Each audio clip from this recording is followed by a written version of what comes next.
Hi, I'm Mary Rogers, and this is the Cuisinart Cold Brew Coffee Maker. Cold brew coffee right now is very popular, and you see it in many different ways.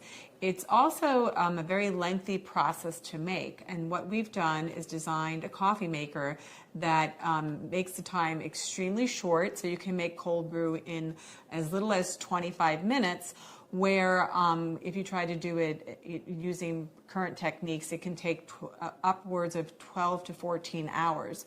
So we cut down dramatically on the amount of time that it takes to produce cold brew.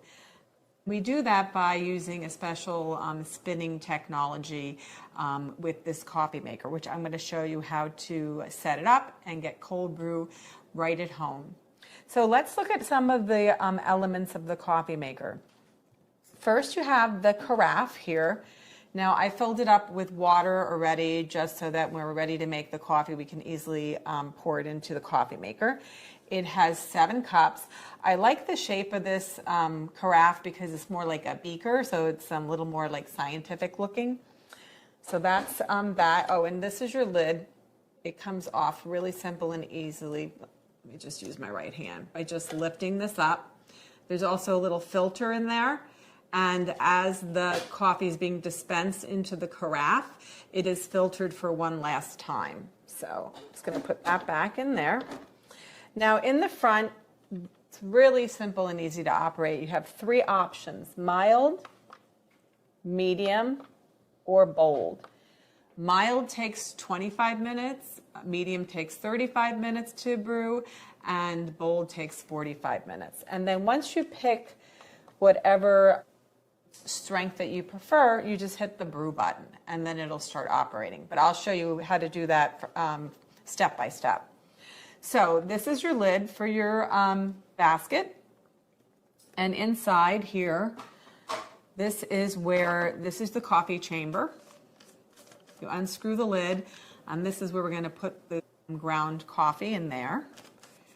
And the nice thing too is you can fill this many different ways. You can fill it by removing it completely, or if you prefer, you can have it already in the machine and just scoop the coffee directly into the machine if you like. So that's that. This is your water reservoir, and it's great too because it's completely removable. So you can take this to the sink and fill it up directly.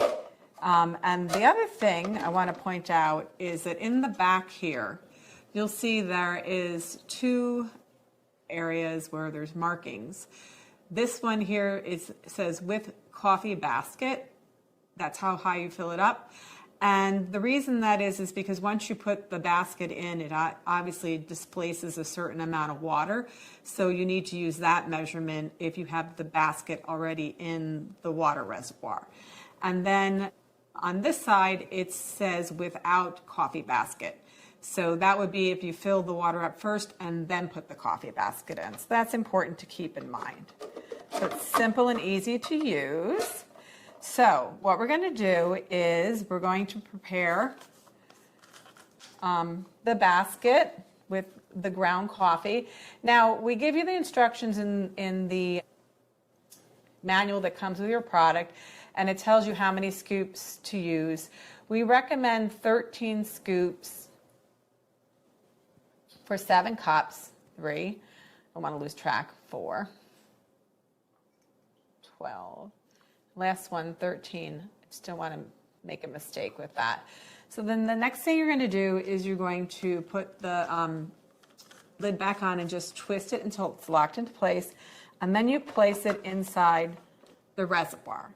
So one of the great things about producing cold brew at home is that you're not using high heat. And when high heat comes in contact with ground coffee, it extracts bitterness and also makes it kind of acidic. When you're using this technique to make the coffee, it has a much more sweeter flavor, and it has all the natural flavor profiles come out in the coffee, and you don't get the bitterness or the acidic taste. So it's a really a flavorful way to make coffee. So now let's add our water. Just going to pour it in. This makes 7 cups, like I mentioned.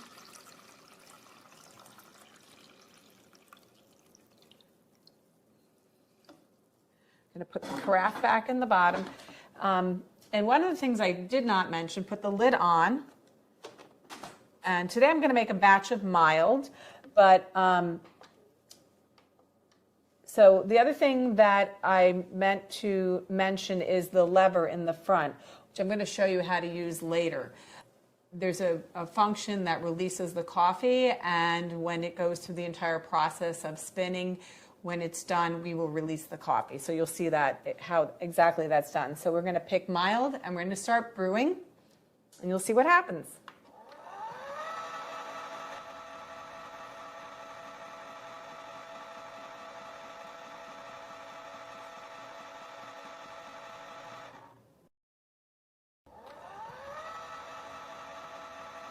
It's now finished brewing your cold brew. So now what's going to happen is when it finishes a cycle, both the brew button and the strength that you've chosen will be flashing.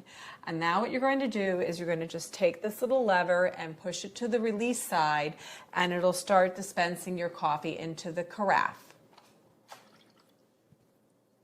Now what's going to happen now is it's going to fill up the carafe, and when it gets towards the end of the dispensing of the coffee, what's going to happen is it will go through a final spin, and it'll extract all of the coffee that is actually sitting in the basket portion of your, in the grind basket portion of your coffee maker. So we'll just wait, and then we're going to taste. So it's completed its final spin. Now what I'm going to do is push the lever back to the place it was to begin with, and it will turn the LED light off. We're going to remove the carafe, and something I should mention too is that this carafe can store the coffee for up to 2 weeks directly in the refrigerator if you prefer to do that. Today I'm just going to pour this over a little bit of ice because it's kind of hot out, and it'll be nice and refreshing. You can also drink it room temperature if you prefer, and if you really want it hot, you can heat it up very lightly on the top of the stove in a separate pan if you prefer. But I'm going to give it a really great little taste. The nice thing about it is that it's not bitter, it's not acidic, and it's really flavorful and really refreshing too. So there you have it, cold brew coffee right at home.